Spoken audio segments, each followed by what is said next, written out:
Assalamualaikum warahmatullahi wabarakatuh.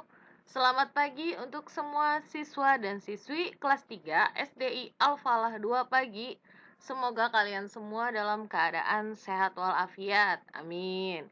Hari ini kita akan melanjutkan pelajaran tematik ya, masih di buku Bupena 3D ya. Di tema 7 subtema 1 dan sekarang kita akan belajar pada pembelajaran 5 dan 6 di halaman 18 sampai halaman 25. Disiapkan ya bukunya. Untuk di pembelajaran 5 dan 6 subtema 1 tema 7 akan ada 3 pelajaran, yaitu bahasa Indonesia, matematika, dan PPKN. Masuk ke halaman 18 ya. Di sini kita akan menemukan gagasan pokok dari setiap paragraf. Nah, kita langsung ke ayo berlatihnya di bawah ya. Kita disuruh untuk mengerjakan soal-soal berikut. Untuk nomor 1, kita disuruh membaca kembali teks yang berjudul Teknologi Pangan ya, yang ada di halaman 16 yang sudah kalian pelajari kemarin. Kemudian nomor 2, kamu disuruh untuk mencermati kalimat utama yang sudah kamu tulis. Ya, sudah dicatat ya kalimat utamanya kemarin. Oke, selanjutnya untuk nomor 3, kita disuruh berdasarkan kalimat utama setiap paragraf, kita disuruh untuk menentukan gagasan pokok dari kalimat utama. Ya, di sini Ibu akan memberitahu kalian apa sih gagasan pokok dari setiap paragraf yang dari teksnya teknologi pangan yang ada di halaman 16. Nanti kalian bisa catat di buku catatan. Gagasan pokok dari setiap paragraf. Yang pertama paragraf 1, gagasan pokoknya adalah kebutuhan pokok manusia berupa bahan pangan. Paragraf kedua, produk pertanian dan perkebunan dihasilkan dari tumbuhan. Yang paragraf ketiga, produk peternakan dan perikanan dihasilkan dari hewan. Paragraf keempat, produk dari hewan dan tumbuhan tidak tahan lama. Dan paragraf yang kelima, pengolahan bahan pangan membutuhkan teknologi. Selanjutnya nomor 4 ya, kita diminta untuk menuliskan gagasan pokok dalam bentuk peta pikiran. Peta pikiran seperti apa, Bu? Oke. Nah, di sini sudah Ibu buat peta pikiran dari gagasan pokoknya. Jadi di tengah-tengah ini adalah judulnya ya, teknologi pangan. Dan di samping kanan kiri serta atas bawah itu ada 5, 1, 2, 3, 4, 5 itu adalah gagasan pokok dari setiap paragraf. Nanti bisa kalian catat juga di buku catatan. Di halaman 18, manfaat keberagaman di rumah. Keberagaman di rumah dapat membuat hidup lebih berwarna, antara lain. Pertama, dengan adanya keberagaman sifat dan karakter di rumah, setiap anggota keluarga dapat mengetahui dan memahami setiap anggota keluarga. Jadi di antara kalian sama anggota keluarga di rumah saling memahami sifat dan karakter. Yang kedua, adanya keberagaman dalam keluarga dapat mengembangkan sikap menghargai, menyayangi, dan menghormati perasaan orang lain.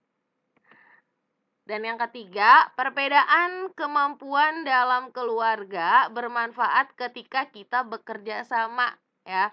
Jadi kita saling membantu sehingga pekerjaan menjadi cepat selesai. Ya, betul banget.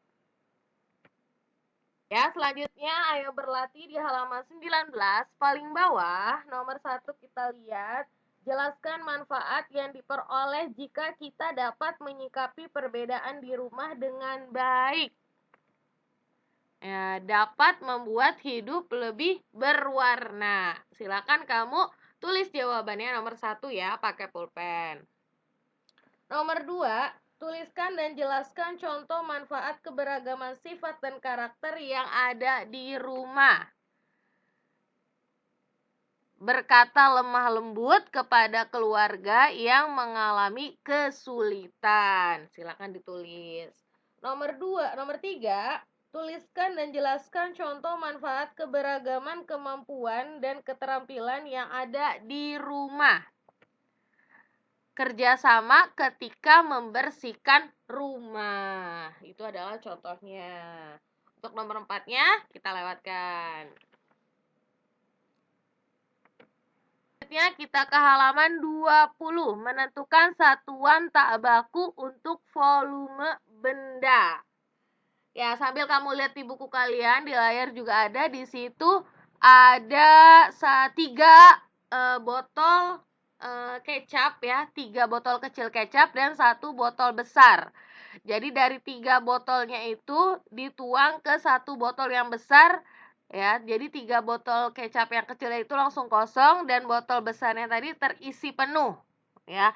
Jadi dari gambar kita bisa melihat bahwa volume botol besar itu adalah 3 botol kecil. Volume sebuah benda merupakan seberapa besar ruang yang dapat ditempati benda tersebut. Pada pengukuran volume botol kecap, botol kecil itu merupakan satuan tak baku yang digunakan untuk mengukur volume botol besar. 20 di bawahnya ada 2 gambar. Gambar yang pertama ya, embernya itu penuh, sedangkan ada 8 gayungnya kosong. Satuan volume yang digunakan adalah gayung. Jadi 8 gayung itu bisa membuat 1 ember penuh. Kemudian gambar yang di sebelah kanan adalah 1 panci penuh dari 10 gelas. Jadi 10 gelas dituang ke dalam 1 panci sehingga pancinya menjadi penuh. Satuan volume yang digunakan adalah gelas. Ya, jadi gambar yang pertama satuan tak bakunya adalah gayung dan gambar yang kedua satuan tak bakunya adalah gelas. Halaman 21, ayo berlatih ya. Soal yang pertama di situ tuliskan satuan tak baku yang digunakan pada pengukuran volume benda berikut ya. Jadi satuan tak bakunya apa? Nomor 1A yaitu sendok. Ya, satuan tak bakunya adalah sendok. Yang B adalah gelas. Yang C adalah cangkir. Dan yang D adalah ember kecil. Kemudian nomor 2, urutkan botol-botol berikut dari yang memiliki volume terbesar. Jadi yang paling besar sampai yang terkecil. Oke, kita urutkan ya. Berarti urutannya A, C, B, E, D. Nah, langsung kamu tulis ya tadi jawabannya di buku pakai pulpen. Selanjutnya di halaman 22. Di sini menentukan gagasan pokok dari teks tentang perkembangan teknologi produk pangan. Nah, di sini di ayo berlatih untuk nomor 2-nya, kamu disuruh menulis gagasan pokok dan juga kalimat utama. Ya, kalimat utamanya kemarin sudah ditulis juga kan. Kemudian tadi juga Ibu sudah menuliskan gagasan pokok. Jadi langsung kalian bisa tulis yang ada di tempatnya di situ. Sambil di sini bakal Ibu bacakan lagi apa sih kalimat utama dan juga gagasan pokok dari teks yang berjudul Teknologi Pangan yang ada di halaman 16. Kalimat utama paragraf 1. Kebutuhan pangan merupakan kebutuhan pokok manusia. Oke, sebagai catatan, untuk kalimat utama setiap paragraf biasanya itu ada di kalimat awal. Ya, dari di kalimat awal sampai titik ya, karena kalimat itu diawali dengan huruf besar dan diakhiri dengan titik. Kemudian gagasan pokok paragraf pertama, kebutuhan pokok manusia berupa bahan pangan. Jadi gagasan pokok ini merupakan ringkasan dari kalimat utama. Kalimat utama paragraf kedua, produk yang dihasilkan dari tumbuhan merupakan produk pertanian dan perkebunan. Gagasan pokok paragraf kedua, produk pertanian dan perkebunan yang dihasilkan dari tumbuhan. Kemudian kalimat utama paragraf ketiga, produk yang dihasilkan dari hewan merupakan produk peternakan dan perikanan. Gagasan pokok paragraf ketiga, produk peternakan dan perikanan yang dihasilkan dari hewan. Kalimat utama paragraf keempat, bahan pangan yang berasal dari hewan dan tumbuhan merupakan produk yang tidak tahan lama. Gagasan pokok paragraf keempat, produk dari hewan dan tumbuhan tidak tahan lama.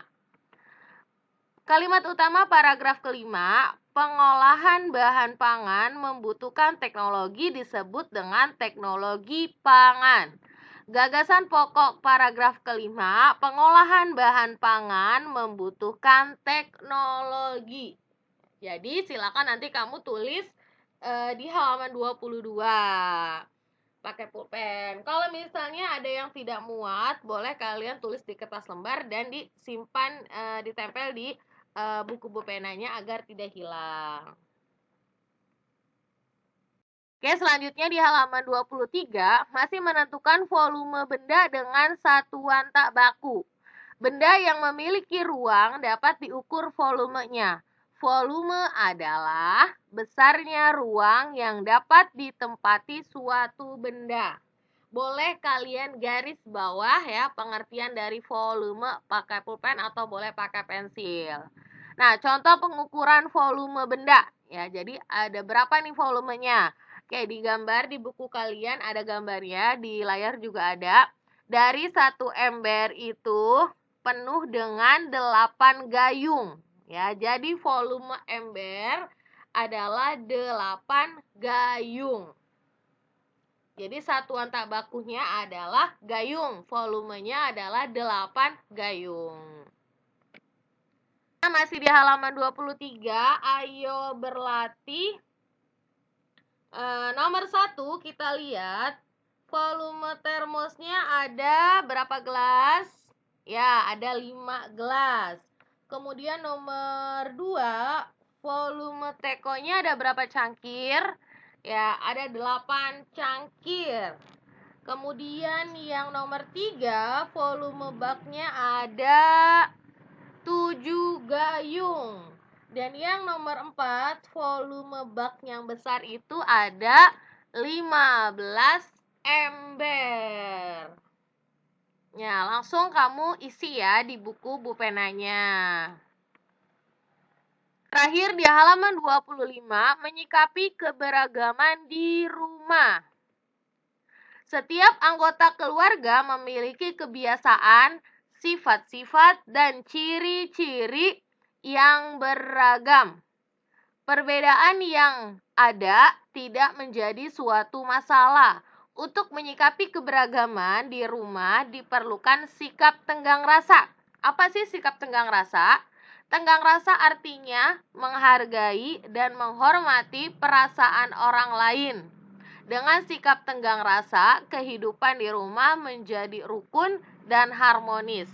Selain tenggang rasa, kita juga harus menerapkan sikap saling melengkapi dan juga toleran. Silakan kamu boleh garis bawahi pengertian dari sikap tenggang rasa pakai pensil atau dengan pulpen. Alhamdulillah ya. Sekian tadi pembelajaran tematik untuk hari ini. Semoga kalian semuanya paham. Jika masih ada yang belum paham, silahkan kalian bisa mengulang kembali videonya atau bisa bertanya langsung kepada wali kelas masing-masing. Tetap jaga kesehatan di rumah ya untuk semuanya. Semoga kita semua dalam keadaan sehat selalu. Amin. Wassalamualaikum warahmatullahi wabarakatuh.